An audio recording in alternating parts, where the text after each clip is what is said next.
Babe, what did they tell you? Okay, she was life flighted here. Yeah. This is Natalie and John Shirilla, the parents of Mackenzie Shirilla. Just hours earlier, they were informed their daughter was involved in a devastating car accident and that she was transported by helicopter to the nearest hospital. However, what they're about to hear from this officer would change the course of their and Mackenzie's life forever. Okay. No. Officer? You want to sit down? Oh, chair. They say this. Progress in Alameda, car into a building. 2 are deceased in the vehicle. Daughter's driving. Who died? Mackenzie's boyfriend, Dom Russo, as well as their friend Davion, were pronounced dead after the crash, making Mackenzie the suspect of a potential double murder. However, police had their doubts. Most assumed that this was simply the result of a tragic accident on Mackenzie's behalf. But as the investigation would progress, dark and disturbing secrets would reveal this was clearly much more than just an accident. Dom, if you do not open, you think I'm joking. What do you mean? You know that's exactly what I mean. You're gonna come open this door right now, or there's gonna be a serious problem.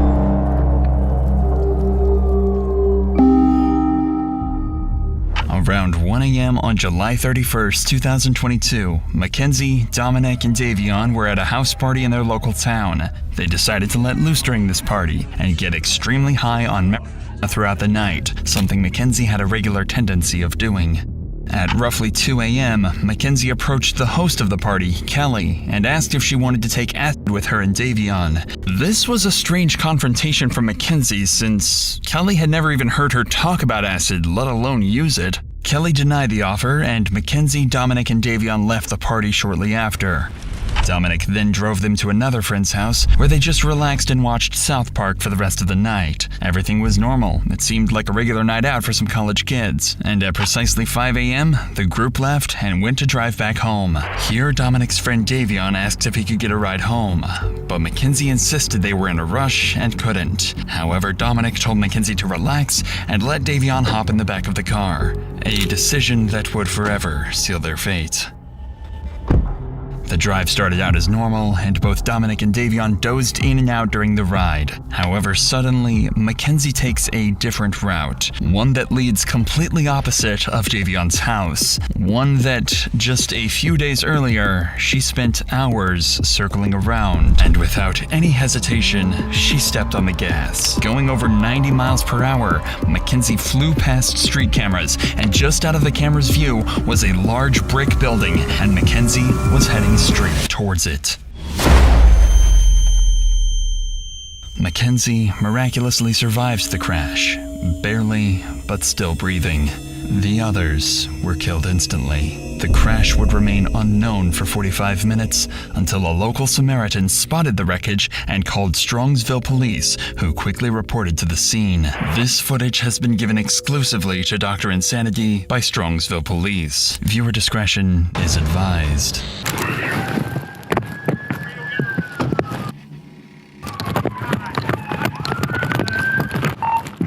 No one's breathing. Bust that window out. Alright.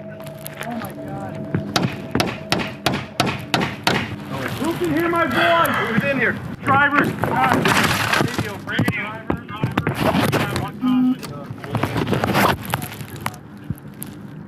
Oh shit, man. Hey. This is bad, guys. She's alive. We gotta get her out. Here, Alright. reach up and unlock this door. Let me see your knife. Let's cut this thing out.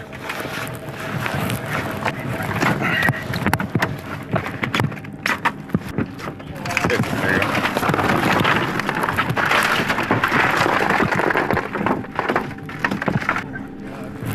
Sarge, we're good to try to get her out? Dude, I don't know if we can. There. Let's see if we can get some IDs, guys. 24, go ahead. You look younger. Oh yeah, they're all pretty young. Oh my God. Jesus Christ. This is the worst I've ever seen. I don't feel anything. I don't feel a pulse.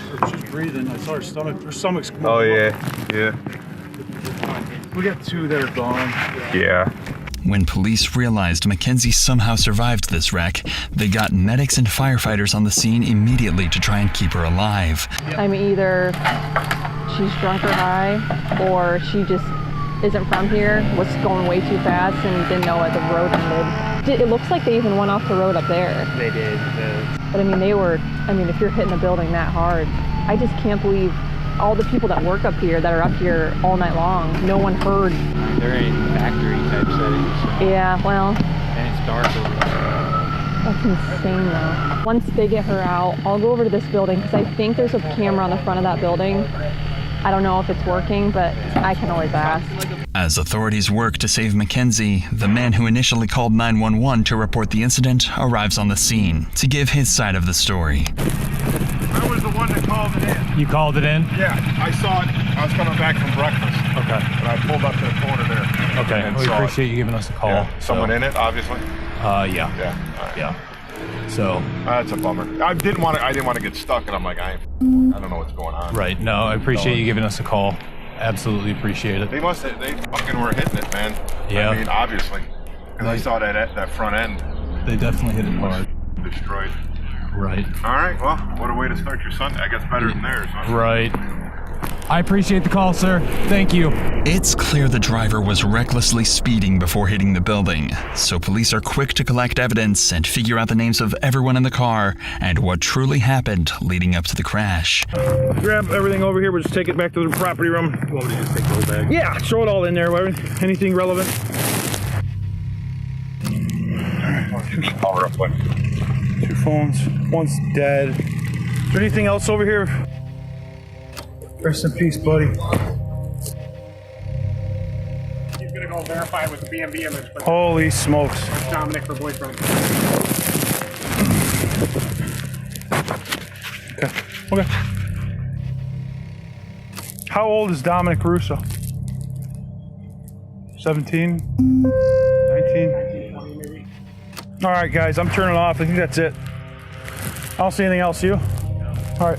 Inside the car, police identified all the suspects and found multiple bags of weed and other marijuana devices in Mackenzie's bag, as well as psilocybin mushrooms. Thankfully, Mackenzie survived after being transported by helicopter to the nearest hospital. Her parents were called to inform them of the incident, and they rushed to the hospital. Unfortunately for them, all they knew was that Mackenzie was in an accident, and this officer is going to have to break everything to them.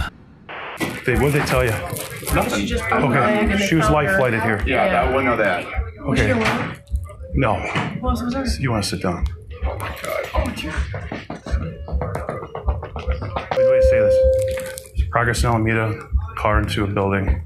2 are deceased in the vehicle. Daughter's driving. Who died? I don't know whether, but there's one that we don't know. His name's Jacob. Does anyone know a Jacob? Dom? No, stop. Let him talk. Guys, I know, we've been dealing with this. Your daughter's okay. She's talking to us. I talked to her, okay? Your daughter's alive, okay? Your daughter's alive. She was driving the vehicle, okay? Who was that? Jacob and who? I think, what's the name you said? Dom? Might be. Oh my god. Stop. What's his relation to you? My boyfriend. Okay, yeah, then Dom was in the car. Stop. Oh my god. What? Are you kidding me? It's right now, it's an ongoing investigation. Speed is definitely a factor. So are drugs. Dom is dead? Dom is dead? Is that what you're saying to me? Look at me. Is Dom dead? Is dead? There's always a way for me to say anything right now, man. Dom, This is a serious situation. Dom with curly. I thought the same Dom. Maybe it's a different Dom. It could be a different Dom. Might be a different Dom. What's that? Did she know about their No, not at all. We're gonna keep it that way for. Okay, she's getting worked on now. Okay. Call boss. Hey, so she's not gonna be up for a long time. She's in surgery. Oh God, help me! All right, I gotta talk to you one more time. Just gonna let you know where we stand as a police department. Okay. Where we stand today, okay? Full transparency here. There's drugs in the car. She had a bag of mushrooms on her and a scale. Full transparency, guys. I'm sorry, I'm ripping the Band-Aid off, okay? Drugs in the car. So she was awake but not awake, so she was like In and out of consciousness. Should be fully extracted from the vehicle. IFD. I know she has a severe leg injury. Like I said, she was speaking, and she had her seatbelt on. The fact that Mackenzie was wearing her seatbelt while her passengers Dominic and Davion were not raises questions about her intentions. This detail suggests potential premeditation, as she might have anticipated the crash and taken measures to protect herself, indicating awareness of the impending danger. Yeah, that probably saved her life. 100% saved her life. She had a seatbelt up. Oh. I don't believe the others did. When breaking tragic news to the victims' families, police are trained to try and comfort the family as much as possible. While the Shirillas are clearly heartbroken, the officer did a good job of calmly explaining the situation and reassuring them that they know their daughter is alive and well. However, for the family of Dominic's, the task would be much more devastating, and they'll have to tell Dominic's father everything. Keep in mind, he currently doesn't even know his son was involved in an accident, let alone deceased. Go ahead, take a seat.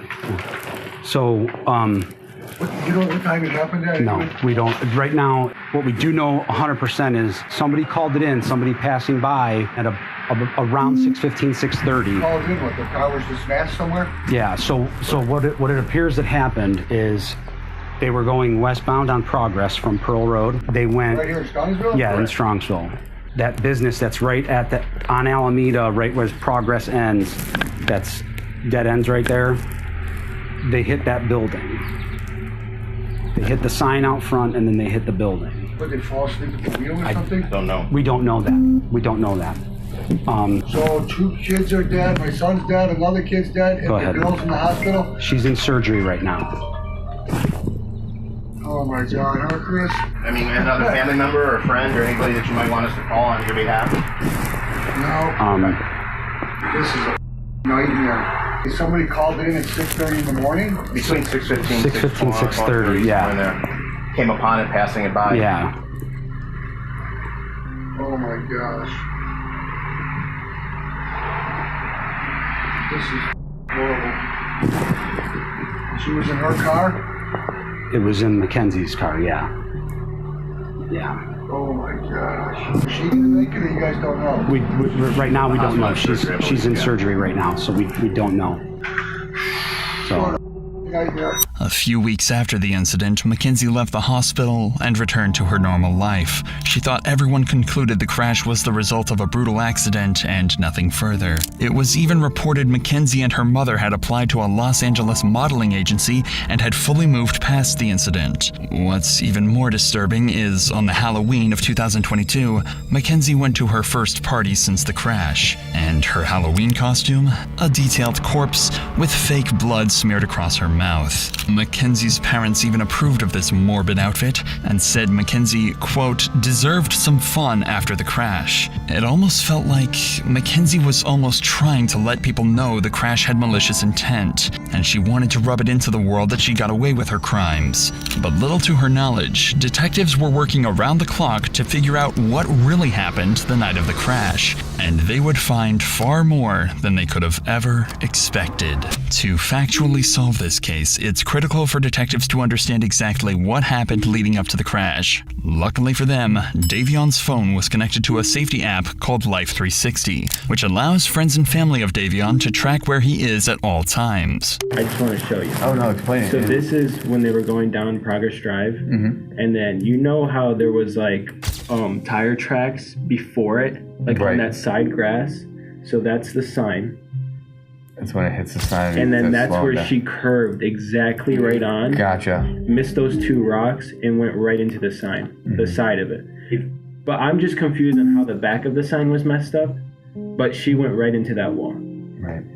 No, so you can see like the hard braking was right at the wall, and then her high speed was after the hard braking. was 90 miles per hour. So it said it's a recording. Does that play? So, I mean, what does it mean? Or just how it works, screenshots? It's just a tracker. Yeah, it's like my Okay. parents have me in a circle so they can see where I go, and it just follows you wherever you go. And Davion had us in. Yeah, You can send the screenshots right to the email, and I'll get them all to the detective. So I spoke to friends that were at the party. I wasn't personally there. I thought that they might have been on psychedelics.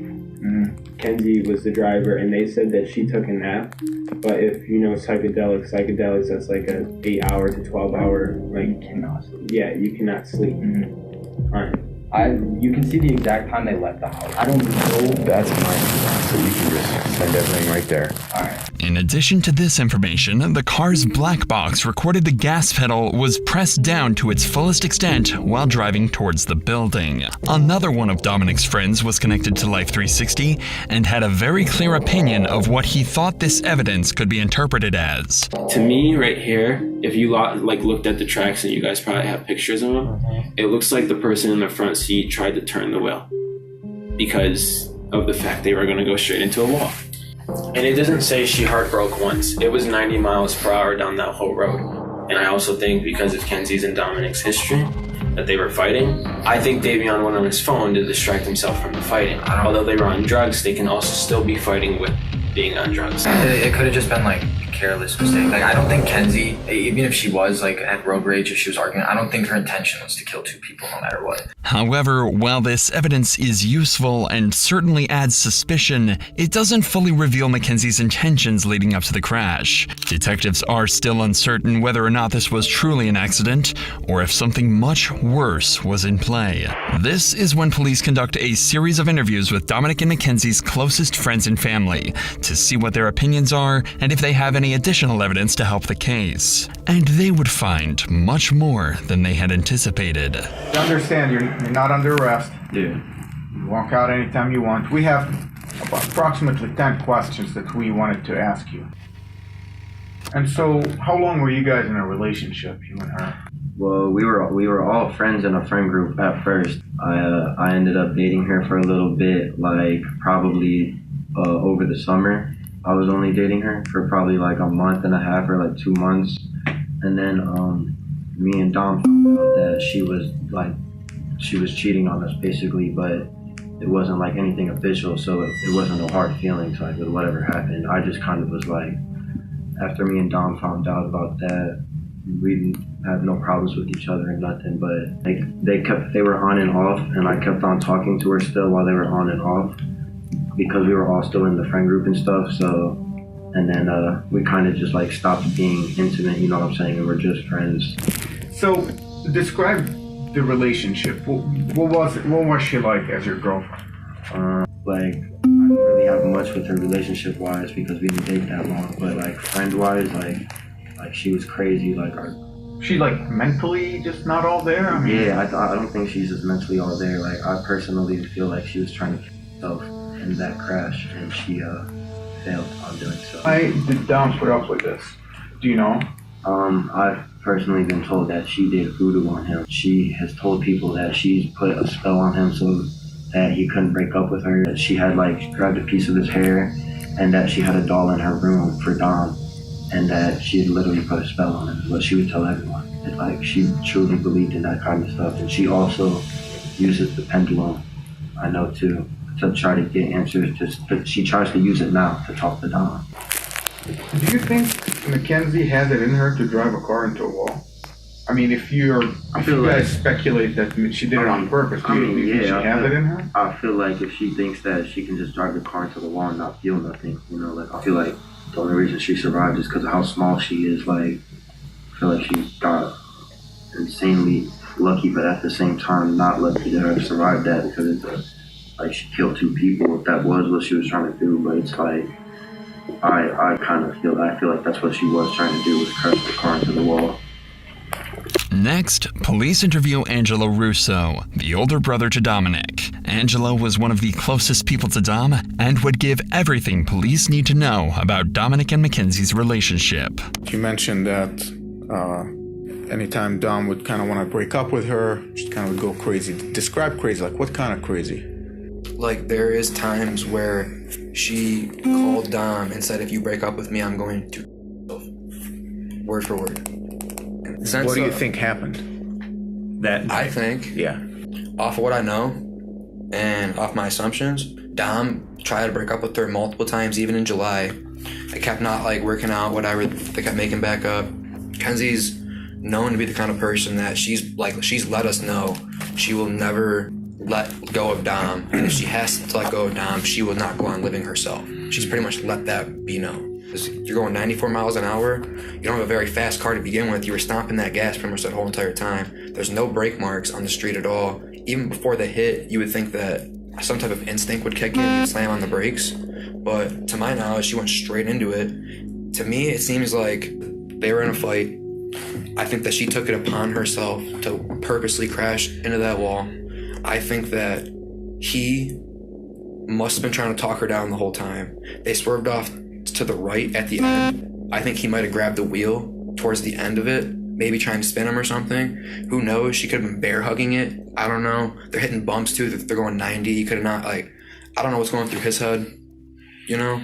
As more friends and family speak to police, there's a picture building of a toxic relationship that could have ended several times over if it wasn't for Mackenzie's threatening behavior. Mackenzie's actions after the crash were also of concern to police. On August 6th, only a week after the incident, police find themselves back at her doorstep after reports of a disturbance where Mackenzie's father makes a shocking confession. Sarge, I want to ask you first about August 6th, if you recall. That's the day you guys were dispatched to Mackenzie, Shirilla room. Can you tell me about that day? So we were dispatched up to the room for a disturbance. Once we arrived up on the room, she was upset with her dad. We asked the dad to step out and we're trying to calm him down, and he's like, you guys probably know who I am. At one point in the conversation, he's like, I feel like my daughter needs a psych evaluation. And he's like, because she's not, thinking clearly and word for word what he said. I don't recall every word that he said. He was pretty hysterical. He was pretty upset. She was upset with her dad because, she wanted the lady to go to the funerals. Mackenzie got mad because she couldn't go to Dominic's funeral, even though she's made a shrine dedicated to Dominic, posts constantly on his Facebook memorial page, and wears his clothing. Her dad refuses to let her go. Regardless, with so much evidence against her, police come to the conclusion that this crash had to have been deliberate, and Mackenzie is about to find herself in handcuffs and on her way to the local jail. Where's she? Right back there, pal. Hi, Mackenzie. Step out for me. I'm Detective Hazoo. I'm the one who's been investigating the crash. You're under arrest for aggravated murder ×2, okay? Nobody's gonna ask you any questions. Nobody's gonna bother you. Can I have your key, please? Could you please be careful taking this one off so it doesn't break the bracelet, please? You got it. You got it.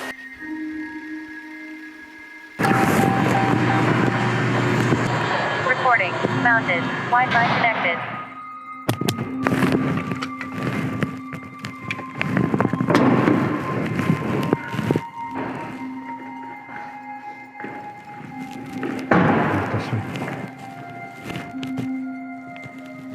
Stand right by that black mat.